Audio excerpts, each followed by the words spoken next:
Evet arkadaşlar, Bismillah ya Allah diyoruz.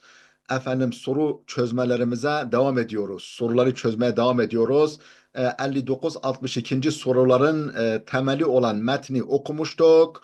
Efendim akışkan zeka ile efendim kristal zeka arasındaki farkı söylüyordu. Efendim akışkan zeka neydi?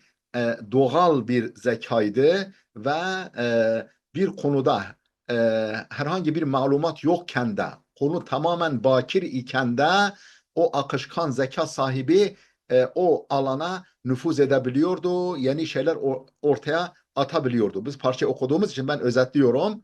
Efendim kristal zeka ne demek? Kristal zeka mevcut bilgilerden hareketle yeni şeyler üretebilen zekaydı.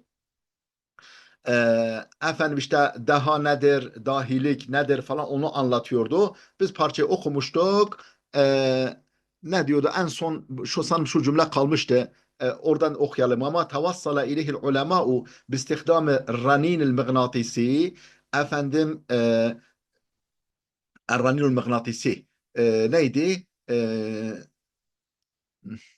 Şey mıknatıs dalgaları neydi onun adı? Bistihdamı mıgnatisi. Manyetik dalgalar hocam. Buyurun efendim.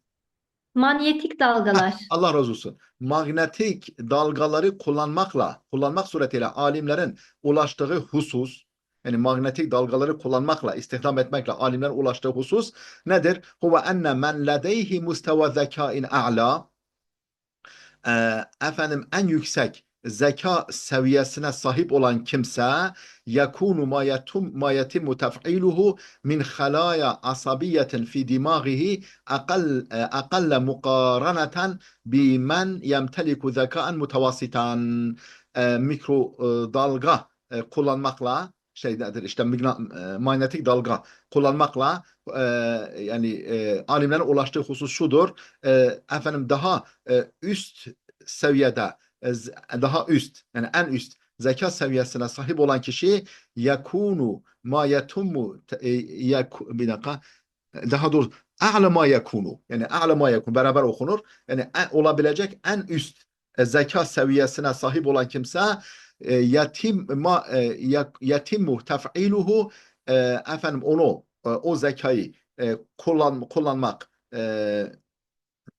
gerçekleşir. Onu işleme gerçekleşir. Min halaya asabiyetin efendim sinir hücreleri hücrelerinden efendim yani onu işletmek gerçekleşir. Fi dimagihi beynindeki efendim sinir hücrelerini işletmek gerçekleşir. Akalle mukaran daha az hücre kullanmak gerçekleşir. Mukaraneten yani karşılaştırıldığında bimen yemteliku zekaen mutavassitan orta seviyede zekaya malik olanla kıyasla yani karşılaştırıldığında daha az beyin hücresi işletir. Yani daha az beyin hücresi işletir. Efendim en üst seviyede olabilecek en üst seviyede zekaya sahip olan kişi beynindeki daha az hücreyi işletir. Yani kullanır. Daha az hücreyi kullanır. Yani o kadar o hücreleri kullanma ihtiyacı duymaz demek istiyordu. Şimdi bununla ilgili soruları soruyor. Mel farku beyne zekâ'is sâili ve zekâ'il mutebelvir. Efendim akışkan zeka ile kristal zeka arasındaki fark nedir? Mel farku nedir fark? Beyne zekâ'is sâili sail yani sel buradan geliyor. Yani seyelan, sel yani akışkan zeka ile ve kristal zeka arasındaki fark nedir? A. Efendim yustahdemu el-zekâ'u sâilu bil-i'timâdi alel khibra. Akışkan zeka kullanılır, işletilir, kullanılır. Efendim tecrübelere dayanarak bil-i'timâdi itimat ederek dayanarak alel khibra. Tecrübeye dayanarak efendim akışkan zeka kullanılır. Alakası yok. Yani tecrübe yoksa bile o konuda o akışkan zeka kullanılıyor. Dedik ya. Ama zekâul mutebelvir. Kristal zeka gelince feleyse bir hacetin lidalike buna ihtiyacı yok. Yani tecrübeye ihtiyacı yok. Kristal zekanın efendim ama akışkan zeka tecrübeye dayanır. Tam tersi. Tam tersi arkadaşlar. Yani akışkan zekanın tecrübeye ihtiyacı yok. Efendim direkt o konuya hiç girmemişse bile gayrimesluk bir daha önce yürünmemiş bir yol olsa bile o yolda yürür ve efendim bir sonuca varır idi. B şıkkı el-zekâ'u sail akışkan zeka yetatavvaru bi tatavvuril ma'lumat. Malumatın gelişmesiyle gelişir. Bir tatavvur hani evrim var ya evrim yani malumatın gelişmesiyle gelişir akışkan zeka alakası yok. Elleti yahsulu aleyhel ferdu kişinin elde ettiği malumatın gelişmesiyle yapay zeka gelişir. Beynema yapka zekâ'ul mutebelvir sabiten oysa ki kristal zeka sabit kalır. Kristal zeka sabit kalırken efendim akışkan zeka ferdin yani bireyin hasıl ettiği yani elde ettiği malumatın gelişmesiyle gelişir. Alakası yok. Onunla gelişmez yani malumata ihtiyacı yok. Yektesibul ferdu el mutebelvira birey kristal zekayı kesbeder, kazanır. Munzu sigarihi küçüklüğünden beri. Velakinnehu yahsulu ala zekâ saili bi tekaddumil umri fakat ömrünün yaşının ilerlemesiyle akışkan zekayı elde eder. Bununla da alakası yok. Tamam arkadaşlar. Yani küçüklüğünden beri kristal zekayı birey kazanır. Velakinnehu fakat o fert, o birey yahsulu ala zeka sail akışkan zekayı elde eder, hasıl yani elde eder bir takaddümül umri yani ileri yaşlarda, yaşının ilerlemesiyle. Yani ileri yaşlarda elde eder. Alakası yok. Yestahdimul fardu el-zekâ'el mutebelvira efendim kişi kristal zekayı kullanır. Endema yuvacihum mehamme cedidetin efendim mehamme cedideten efendim önemli görevlerle karşılaştığı sırada, karşılaştığı esnada kristal zekayı kişi kullanır. Lem yuvacihha min qablu nasıl yani e, görevler lem yuvaciha min qablu daha önce karşılaşmadığı yani mühim işler yani mühim meham yani önemli işler önemli görevlerle karşılaştığında efendim fert kişi kristal zekayı kullanır. Daha önce karşılaşmadığı e, değil. Bu da değil arkadaşlar. Ez-zekâ'u sail la yestenidu ile ayyi marifetin musbakatin. Bak bu doğru arkadaşlar. Akışkan zeka e, la yestenidu dayanmaz. İle ayyi marifetin musbakatin. Musbak daha önceki hiçbir bilgiye dayanmaz. Daha önceki elde edilen hiçbir bilgiye dayanmaz. Efendim akışkan zeka velakinne zekâ'el mutebelvira. Fakat kristal zeka yestamilul marifete bilgiyi kullanır. Yani o mevcut bilgiyi kullanır. Hatırladınız değil mi? Ben zaten özetlerken ben bunu arz etmiştim. Doğrusu E'dir arkadaşlar. Doğrusu E şıkkıdır. Yani akışkan zeka direkt, fıtri sahip olduğumuz zekadır. Efendim ve daha önceki bir bilgiye, bir tecrübeye dayanmaz. Efendim böyle baktığı zaman hiç daha önce hiç görmediği bir şey bile baktığı zaman hemen böyle teşhisini koyar, efendim anlar ve efendim yeni icatlar yapar. O akışkan zeka. Zaten adıyla akıyor. Akışı yani her tarafa, her köşe sokulabiliyor. Ama kristal zeka efendim bilgiye, tecrübeye dayanır. Doğrusu E şıkkıdır. Efendim e, evet doğrusu E şıkkıdır. Baktım evet doğrusu öyledir gerçekten. 60. Yebdu yani yebdu enne yani yazharu enne öyle görünüyor ki el mutebelvira kristal zeka lehu kudretun ala halil meşakil problemleri halletmeye gücü vardır kristal zekanın. Öyle görünüyor ki el mutebelvira efendim kristal zekanın lehu onun var. Yani kristal zekanın var. Ne var?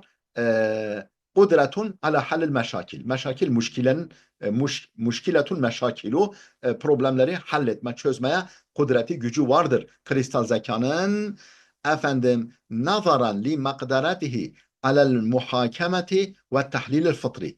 Efendim fıtri analiz yani doğal analiz ve muhakemelere e, iktidarından dolayı nazaran yani bakarak den dolayı neyden dolayı problemleri çözme kudreti var kristal zekanın li makdaratihi yani gücünden dolayı alel muhakemeti muhakemeye olan gücünden, iktidarından dolayı ve tahlil fıtri doğal analiz ve muhakemeye kudretinden yani gücünden dolayı efendim problemleri çözmeye gücü var kristal zekanın.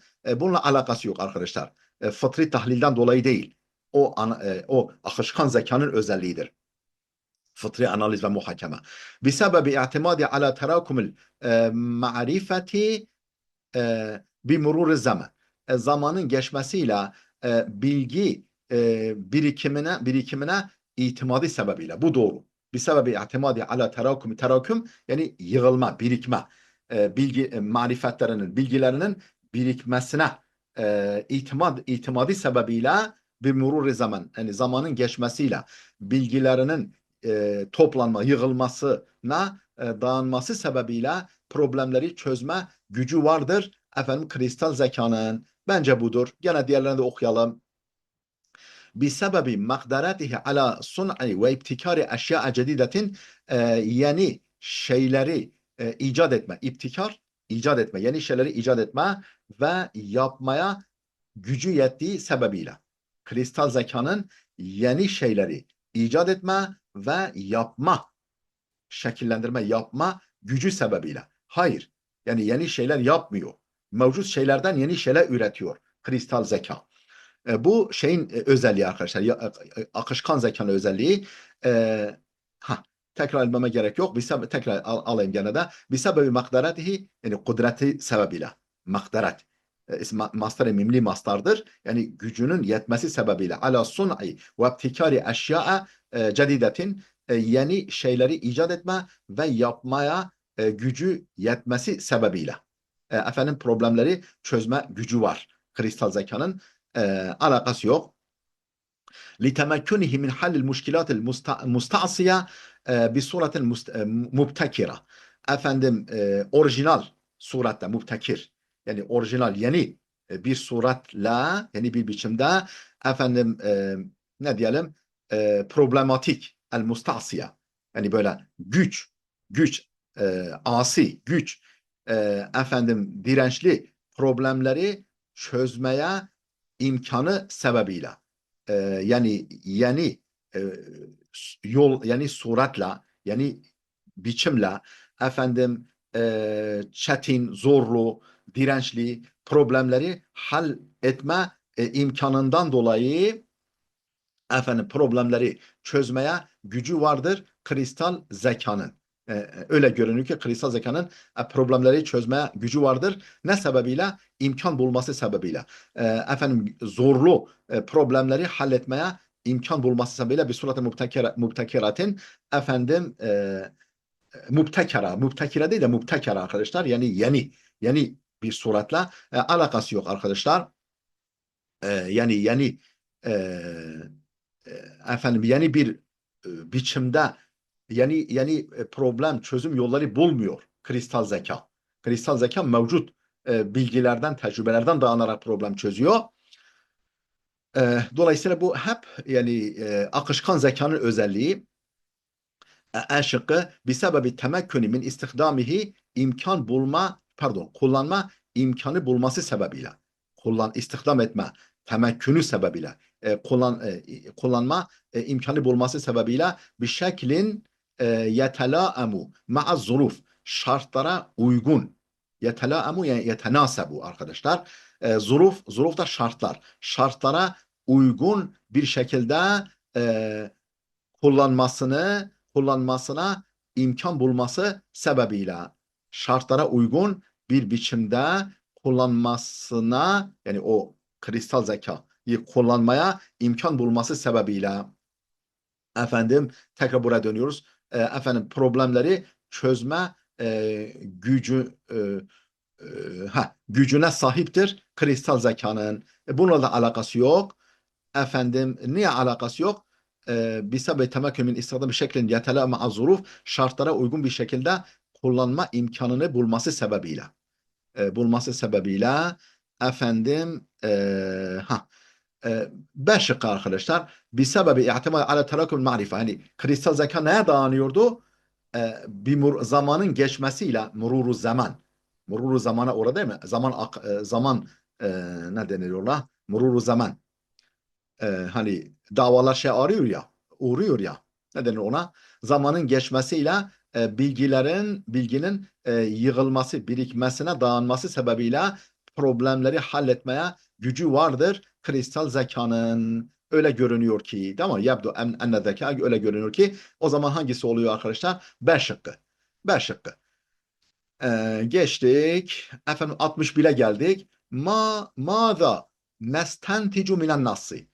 Parçadan hangi sonucu çıkarıyoruz? Maza neyi nestenticu netice olarak çıkarıyoruz? Minen nassi parçadan. Parçadan hangi sonucu çıkarıyoruz? Hangi netice elde ediyoruz? Okuyoruz. El-zekâ'ul mutebelvir yestahdimul halâyal asabiyyetel dimâgiyye ekthara minel zekâ'es sail. Efendim kristal zeka kullanır. El-halâlal asabiyye ed-dimâgiyye. Beyindeki sinir hücrelerini kullanır. Kristal zeka ekthara minel zekâ'es sail. Efendim akışkan zekadan daha fazla beyin sinir hücreleri, halaya, haliyenin çoğuludur. Hücreler demek arkadaşlar. Dimağ da beyin demek. Asabiye de hani asabi adam var ya, sinirli. Akışkan zeka daha fazla beyin sinir hücrelerini kullanır. E, bir dakika. El-zekâ'ul mutebelvir. Yani kristal zeka yastahdimu kullanır. El-halâ'el asabiyete dimağiye beyindeki sinir hücrelerini kullanır. Ekstra daha fazla mine zeka es-sail akışkan tabii akışkan zekadan daha fazla kullanır. Benim bildiğim bu doğruydu ama efendim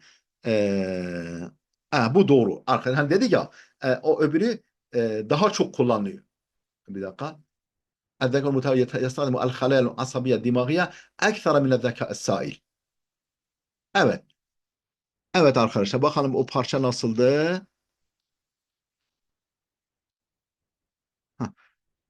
بسبب المغناطيسي هو أن من لديه مستوى ذكاء أعلى يكون ما يتم تفعيله من خلال عصبية في الدماغ أقل من بما يمتلك ذكاء متوسطا. Herhalde bu tabii biz şey yapmadık. Kristal zeka anlatıyordu en son. Evet evet. Yani kristal zeka daha fazla hücreyi kullanıyor. Daha fazla beyin hücrelerini kullanıyor. Akışkan zeka daha az kullanıyor beyin hücrelerini. Efendim gene devam edelim. Yezdadu zekâ'u sailu akışkan zeka artıyor. Biz ziyadel malumatın artmasıyla akışkan zeka artıyor. Bir kere bunu duyunca hemen bırakmamız lazım. Çünkü malumatın artmasıyla akışkan zeka artmıyor. Malumatla alakası yok. Elleti yektesibuhal ferdu tavale hayatı boyunca bireyin kazandığı malumatın izdiyadıyla yani ziyadeleşmesiyle artmasıyla akışkan zeka artıyor. Alakası yok. Akışkan zeka zaten fıtridir. Artmıyor. Kristal zeka artıyor. Malumatın artmasıyla, tecrübenin artmasıyla. Yoksadu bil zeka sail el marifetul muktesebe. Akışkan zeka ile kastedilir. El marifetu el muktesebe. Kazanılan bilgi kastedilir. Akışkan zeka ile. Alakası yok. Yani kazanılan bilgi kastedilmiyor akışkan zekayla. Abre taallumi yani öğrenim aracılığıyla. Talim var ya. Yani öğrenim aracılığıyla kazanılan bilginin e, bilgi kastedilir. Yuksadu bil zeka sail akışkan zeka ile kastedilir. El ma'rifetul muktesebetu abre taallum öğrenim aracılığıyla kazanılan bilgi kastedilir akışkan zeka ile. Hayır. Ve tecrübeti yani öğrenim ve deney tecrübe. Elleti yahtacuhel insanın ihtiyaç duyduğu tecrübe ve öğrenim aracılığıyla kazanılan bilgi kastedilir.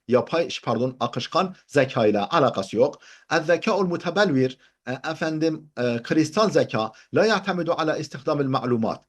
Bilgileri kullanmaya dayanmıyor. Bir kere bunu duyunca hemen bırakacaksın. Çünkü bilgileri kullanmaya dayanıyor kristal zeka. Vel maharat bi aksi zeka sail akışkan zekanın aksine maharetler ve malumatları kullanmaya dayanmıyor kristal zeka. alakası yok. Bilakis bunları kullanma maharetleri, tecrübeleri, malumatları kullanıyor kristal zeka. En şıkkı el-zekâ'ul mutebelvir. Kristal zeka huve ahadu nev'ayı zekâi, iki tür zekadan biridir. Nev'ayı zeka. Nev'aynidir. Nev'ayı demiş arkadaşlar. Tesniyeden dolayı izafet halinde nun gidiyor ya arkadaşlar. Zekanın iki türünden biridir. Kristal zeka el-muteveffir. Mevcut. Mevcut.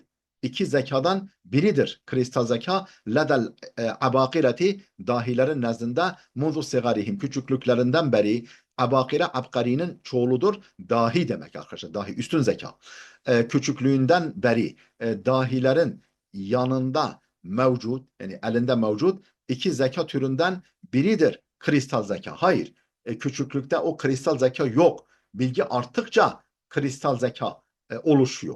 Bilgiye dayanıyor, tecrübeye dayanıyor. Yani küçüklüğünden beri dahinin ledinde, yani yanında, leda yani inde, yanında mevcut zekanın iki türünden biridir kristal zeka. Doğru değil. Efendim, doğrusu A şıkkı arkadaşlar. El-zekâ'ul mutebelvir, kristal zeka yestahdimul halayel asabiyete dimağıya, beyin sinir hücrelerini kullanıyor. Ne kadar? Ekstra, daha fazla, mine zeka es-sail, akışkan zekadan daha fazla beyindeki sinir hücrelerini kullanıyor. Geçtik. 62. Mel ibaretu leti yumkinu en tehille mahalle ibareti lem ne'ahethu. Lem ne'ahethu. Yani ne demek lem ne'ahethu? Yani daha önce bilmediğimiz, daha önce alışkın olmadığımız. Tamam, hani mahut malum demek ya. Lem ne'ahethu, daha önce bilmediğimiz diye geçiyordu. İbaresinin mahalline hulul edecek. Ne demek mahalline hulul edecek? Yani yerine geçecek. Yani yerine geçmesi mümkün olan ibare hangisidir? Mel ibaretul leti yumkinu en tahilla mahalla ibareti lem ne'ahethu. Tırnak içinde. Lem ne'ahethu. Yani daha önce bilmediğimiz, mahudumuz olmayan, malumumuz olmayan ibaresinin yerine geçebilmesi mümkün olan ibare hangisidir? Elleti tahtaha hatun fınnası, parçada altı çizili. Bakın parçada lem ne'hatun altını çizmişti arkadaşlar, bak. Lem ne'hatu min qablu, bak. Daha önce bilmediğimiz, daha önce alışık olmadığımız anlamında onun altını çizmiş. Altı e, parçada altı çizilmiş olan lem nahatu ibaresinin mahalline hulul edecek. Yani yerine geçmesi mümkün olan ibare hangisidir? Elleti tahta hatun fil nasib, parçada altı çizili olan lem nahatun yerine hangisi geçebilir? Lem nettefik aleyhi, ne demek lem nettefik aleyhi? Üzerinde uzlaşmadığımız, ittifak etmediğimiz. Lem nahatu o demek mi? Hayır. Daha önce aşina olmadığımız, daha önce alışık olmadığımız. Tamam arkadaşlar, mana o. Lem nettefik aleyhi, üzerinde ittifak etmediğimiz, uzlaşmadığımız. Olmaz. Lem neteamel ma'ahu, daha önce kendisiyle muamelede bulunmadığımız. Daha önce kendisiyle muamelede bulunmadığımız olmaz. Lem neteavvet aleyhi, bak. Teavvede yeteavvedu, adetten geliyor. Adetten geliyor arkadaşlar. Daha önce denemediğimiz, alışkın olmadığımız. Tamam mı? Lem neteavvet aleyhi, daha önce alışkın olmadığımız. Bak budur. Bu gider arkadaşlar. Lem nehris aleyhi, daha önce hırs göstermediğimiz. Yani lem nehatu, daha önce hırs göstermediğimiz, yani aşırı istek duymadığımız gitmez. Lem netehallas minhu, daha önce kurtulamadığımız, tehallus etmediğimiz, yani kendisinden halas bulmadığımız. Lem netehallas minhu, daha önce kurtulamadığımız. Alakası yok. Hangisi en uygun? Lem neteavvet aleyhi, daha önce adetimiz olmayan, daha önce aşina olmadığımız, alışkın olmadığımız anlamında. Tamam arkadaşlar? Yani bu lem neteavvet aleyhi gider. Lem netefik aleyhi gitmez. Lem neteamel ma'ahu, bak, ittefaka aleyhle kullanılır. Neteamelu ma'a ile kullanılır. Lem harasa ala ile kullanılır. Lem netehallas minhu, tehallasa minle. Bak, harf-i cerlerin rolünü görüyorsunuz değil mi arkadaşlar? Ne kadar önemli. O videolar ne kadar önemli arkadaşlar. O paylaştığımız lem neteavvet, adet buradan geliyor. Lem neteavvet, daha önce adetimiz olmayan, daha önce zaten adet alışılan şey demektir değil mi? Yani adetimiz budur. Alıştığımız, geçmişten beri süre gelen, kullanıla gelen, gözetile gelen uygulamalar demektir. Adet. Geçtik. Efendim burada değerli kardeşlerim efendim bir diyalog veriyor. O diyalogda efendim bu nokta nokta konulan yere ne gelebilir? Yani o diyalogun akışı içerisinde oraya ne gelebilir? Şimdi okuyalım. Siz kendiniz zaten anlarsınız ne gelebilir. Nadir. Nadir diye birisi bir de Nahid. Nadir ve Nahid konuşuyorlar kendi aralarında. Nadir diyor ki يَقُولُ الْعُلَمَاءُ alimler, bilginler diyorlar ki inne tenevvu'al hayaviyye efendim biyoçeşitlilik yani hayvan çeşitliliği, biyoçeşitlilik alimler, bilginler diyorlar ki biyoçeşitlilik kad yetearradu maruz kalabilir. Bak muzarinin başına kad gelirse ihtimal ifade ediyor ya. Yani maruz kalabilir. Neye maruz kalır? Tearrada ila ile kullanılır. Kad yetearradu maruz kalabilir. İla ezen şediden şiddetli bir sıkıntıya. Yani biyoçeşitlilik yani hayvan türlerinin çeşitliliği efendim şiddetli bir ezaya, şiddetli bir sıkıntıya maruz kalabilir. Bu kalabilir nereden çıkıyor? Kat edatının muzari'nin başına gelmesinin başının altından çıkıyor. Kat muzari'nin başına gelirse yani gelme ihtimali var. Gelebilir. Gelmesi mümkündür demek. Kat yetaarradu maruz kalabilir. Ne? İla ezen şedidin şiddetli bir sıkıntıya maruz kalabilir. Biyo çeşitlilik yani hayvan canlı çeşitliliği fi huduni zarfında. Hudun zarfında demek. 50 sene minel an. Bugün şu andan itibaren 50 sene zarfında şiddetli sıkıntıya maruz kalabilir biyo çeşitlilik. Yani hayvan çeşitliliği diyor alimler. Alimler böyle, bilginler böyle diyorlar. Yani 50 sene yani şimdiden itibaren 50 sene zarfında şiddetli bir ezaya, sıkıntıya maruz kalabilir efendim biyo çeşitlilik. Yani hayvan türleri yani bazı türler kaybolabilir demek istiyor. Nahid diyor ki ve tukaddimu takyimatul avda'i rahinetu rahine yani el haliye yani mevcut durumları değerlendirmeler sunuyor. Ve tukaddimu sunuyor. Takdimatul avda' rahine mevcut vaziyetleri değerlendirmeler yani buna ilişkin raporlar sunuyor. Kıraeten bir okuma sunuyor. Nasıl bir okuma sunuyor? Yani mevcut değerlendirmeler efendim mevcut yani hala hazır rahine yani el haliye hala hazır avda vat'an çoğuludur vaziyetler vaziyetler mevcut vaziyetleri değerlendirmeler sunuyor takdim ediyor kıraeten bir okuma sunuyor nasıl bir okuma bak nekreden sonra gelen cümle sıfattır tuthiru şuura bil iktiab yani tedirginlik hissini uyandıran bir kıraat sunuyor. Tukaddimu kıraaten bir okuma sunuyor. Nasıl bir kıraat? Okuma tuthiru uyandıran. Eşşuura bil iktiab. Yani tedirginlik hissetmeyi uyandıran, tedirginlik hissini uyandıran bir okuma sunuyor. Mevcut vaziyetleri değerlendirmeler. Niçin? لأن نحو خمس fakariyat özür dilerim. لأن nahve humsil fakariyat efendim omurgalilerin beşte biri çünkü omurgalilerin yaklaşık beşte biri nahve yani civarı beşte biri civarı omurgalilerin musannafun ala ennehu muhadadun bil inqirad yok olmakla inqiraz yok olmakla tehdit edilen efendim sınıflara girer. Musannafun yani sınıflandırılır. Omurgalıların beşte biri yaklaşık beşte biri sınıflandırılır. Ne diye sınıflandırılır? Ala ennehu muhaddedun bil inqirad. İnqirazla yani yok olmakla tehdit altında olmakla sınıflandırılır. Yani yok olma tehdidinde bulunan sınıflara yerleştirilir. Yani yok olabilir yani omurgalı canlıların beşte biri yaklaşık efendim yok olma tehdidi ile karşı karşıya olan sınıflarda yer alır. Tamam mı? Omurgalıların yaklaşık beşte biri. Yani bu mevcut durumu değerlendirme raporları işte değerlendirmeleri bunu sunuyor. Nadir diyor ki ve ma sebebul kaminu vera'a zalike fi takdirike. Senin takdir yani senin değerlendirmene göre senin değerlendirmende bunun arkasında gizli sebep nedir? Ve mes sebebu, sebep nedir? El kaminu, kamin yani mesela kemin siper demek arkadaşlar. El kaminu gizli.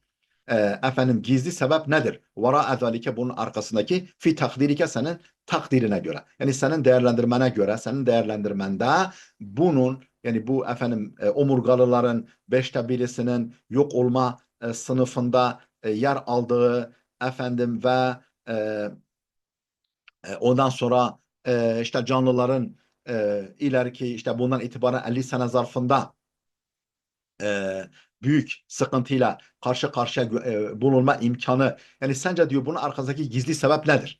Nahit diyor ki, şimdi Nahit ne diyebilir? Mesela bu sebebin, en önemli sebep huve enne ulema'el ahya, biyologlar, ulema'ul ahya canlı bilginleri, yani biyologlar ya'kifuna, efendim odaklanıyorlar, kapanıyorlar e, ve ala nahvel mutezayidin, ve gittikçe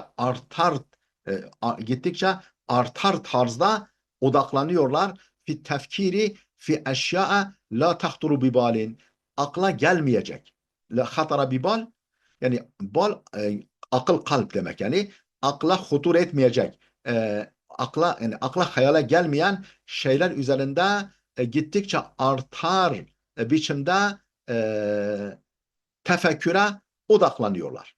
Yani sebep budur. Alakası var mı? Yani biyoloji bilginleri, biyologlar yakifuna, kendilerini veriyorlar, odaklanıyorlar ve ala nahvel mutezayidin, ve gittikçe de artar biçimde kendilerini veriyorlar, odaklanıyorlar. Neye? Fi tefkiri fi eşya la tahturu bibal, akla gelmeyen şeyler üzerinde düşünmeye kendilerini veriyorlar ve gittikçe artar biçimde. Bunun için bu efendim beşte bir omurgalılar yok olacak. Alakası var mı? Yani biyologlar efendim akla gelmeyen şeyler üzerinde tefekkür ettikleri için mi gittikçe artar oranda bunlar yok oluyor? Alakası yok.